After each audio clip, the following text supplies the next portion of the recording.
Subhanallah, Subhanallah, Subhanallah, Subhanallah, Alhamdulillah, Alhamdulillah, Alhamdulillah, Alhamdulillah. El sufismo, misticismo islámico, y el Corán. Respuesta coranista. Antes de evaluar el sufismo y examinar cómo se relaciona con las enseñanzas del Corán, es necesario considerar los principios principales en los que se basa el sufismo. Primero, interpretación mística del Corán en el sufismo, estudiar la exégesis del Corán o reflexionar sobre los significados de sus versos se desaconseja o incluso se prohíbe. La afirmación de Sufi de que cada verso del Corán tiene un significado externo y un significado interno. Según el sufismo, solo los jeques sufíes tienen la comprensión del significado místico interno. Al atribuir un significado misterioso a cualquier verso coránico, los sufíes pueden defender cualquier concepto que deseen. Debido a esto, han introducido conceptos y palabras que son totalmente ajenos a las enseñanzas del Islam. Como resultado, se afirma que un creyente normal por sí solo no puede alcanzar el significado místico a menos que esté bajo la guía espiritual de un jeque sufí. Este concepto viola la seguridad coránica de que el Corán es claro, 12:1, fácil de entender, 44:58, y no alberga ambigüedad, 39:28. Segundo, sumisión y lealtad a un jeque en el sufismo, el jeque, o wali, recibe una posición similar a la de un santo católico, o el Dalai Lama. Se forma un vínculo completo de sumisión entre el jefe de la orden sufí, el sheikh, y el murid, seguidor. Esto tiene lugar durante la ceremonia del pacto. Durante esta ceremonia, que es común entre todas las órdenes sufíes, el seguidor promete lealtad completa e incondicional, obediencia y lealtad al jeque. Cualquier pregunta se considera una traición a la confianza. El seguidor debe someterse a la voluntad del jeque y obedecerlo en todas sus órdenes y consejos, sin siquiera cuestionarlo. Después de eso, el jeque recita 48:10, aquellos que prometen lealtad a ti están prometiendo lealtad a Dios. Las palabras en 48:10 están claramente fuera de contexto. Estas palabras no hablan de lealtad a ningún jeque sufí, pero en este versículo Dios se dirige al profeta Mahoma con respecto a aquellos que le prometieron lealtad durante una de las batallas. Las palabras que siguen en los versículos 11 y 12 confirman este asunto. En cuanto a la lealtad y la sumisión de toda la vida, el Corán predica la lealtad y la sumisión total a nada menos que a Dios.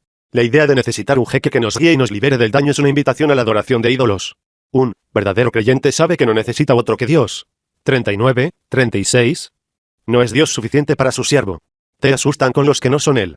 Quien quiera que Dios envíe por mal camino, no tendrá guía. Además, el Corán rechaza la idea de intermediarios entre Dios y el hombre.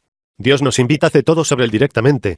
40:60, y tu Señor dijo, implóreme y te responderé. Seguramente, aquellos que son demasiado arrogantes para adorarme entrarán al infierno, a la fuerza. Tercero, poderes otorgados al jeque. Varios poderes otorgados al jeque sufí infringen los derechos de Dios. Por ejemplo, una vez que el seguidor promete lealtad, mediante el cual se compromete a obedecer al sheikh, el sheikh a su vez promete liberar al seguidor de cualquier problema o calamidad que pueda sucederle. El jeque también ofrece a su seguidor beneficios lucrativos. Una vez que un seguidor está de acuerdo, es bendecido por el jeque y se le asigna un conjunto de dhikr, cantos. De esta manera, el control del sheikh sobre el seguidor se vuelve absoluto. No hace falta decir que esta es una adoración ídolo total, ya que nadie puede bendecirnos y liberarnos de la calamidad que no sea Dios. Cuarto, percepción de Dios. Según la doctrina sufí de Wahdatul Wujud, la unidad de la existencia, se afirma que, dado que los atributos de Dios se manifestaron en su creación, adorar su creación es similar a adorarlo. Entonces, la persona con entendimiento completo es el que ve cada objeto de adoración como una manifestación de la verdad contenida en él, por lo cual es adorado. Por lo tanto, lo llaman un Dios, junto con su nombre particular, ya sea una roca, un árbol, un animal, una persona, una estrella o un ángel. Estas ideas, más parecidas a las filosofías griegas y orientales, muestran el grado de desviación del sufismo de las enseñanzas del Corán. En el sufismo, Dios no es Dios solo con quien nadie más comparte su dominio, sino todo lo que vemos a nuestro alrededor, y en última instancia, nosotros mismos. Esta doctrina politeísta desafía al Corán en varios niveles. 1. Si la creación que nos rodea es parte de Dios, y teniendo en cuenta que hubo un momento en que el universo no existía, esto necesariamente significaría que en cierto momento en el pasado, una parte de Dios no existía. El Corán afirma que Dios es eterno, siempre ha existido y siempre existirá. Nada vino delante de él y nada vendrá después de él. 57:3. Él es el primero y el último. 2. La doctrina de Wahdatul Wujud, que establece que todo lo que nos rodea es parte de Dios, viola la descripción coránica de Dios como completamente distinta de su creación. Él no se parece a su creación, ni está encerrado por ella. 42:11. Él es el iniciador de los cielos y la tierra. Él creó para ustedes cónyuges entre ustedes, así como parejas de ganado. De esa manera te multiplica. No hay nada parecido a él. Él es el oyente, el vidente. 3. Sabemos que todo en el universo es relativo, teoría de la relatividad. Una vez más, esto confirma que nada alrededor es parte de Dios ya que Dios es absoluto. 112, 1, di, Él es Dios, Él es uno. 112, 2, Dios, el absoluto. Quinto, el sufismo, una secta del Islam. El sufismo es una secta al igual que todas las otras sectas en el Islam, y como resultado viola la prohibición coránica contra todas las sectas. 6, 159, en cuanto a aquellos que han dividido su religión y se han dividido en sectas, no tendrás nada que ver con ellos. Su caso recae en Dios, luego Él les informará de lo que solían hacer.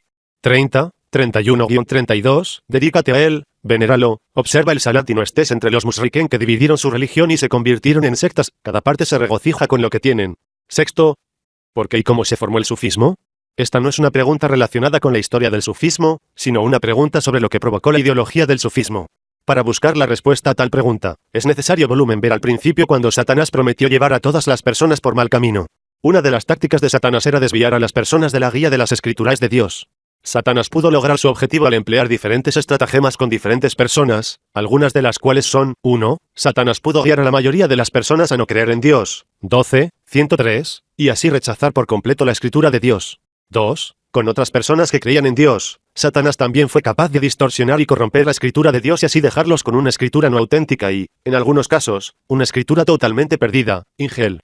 3. Cuando se trataba del Corán, Satanás no pudo corromperlo ya que Dios prometió preservar el Corán, 15, 9. Como resultado, Satanás ideó una de las dos estratagemas. A. Satanás pudo emplear a su ejército de demonios, humanos y genios, para fabricar mentiras contra cada profeta que entregó una escritura de Dios. Estos serían recopilados y documentados y con el tiempo se convertirían en una nueva fuente de religión además del libro de Dios. 6, 112, y así, hemos creado enemigos para cada profeta, humano y demonio de los genios, inspirándonos unos a otros para decir engaños. Si tu Señor hubiera querido, no lo habrían hecho. Debes ignorarlos y lo que fabrican.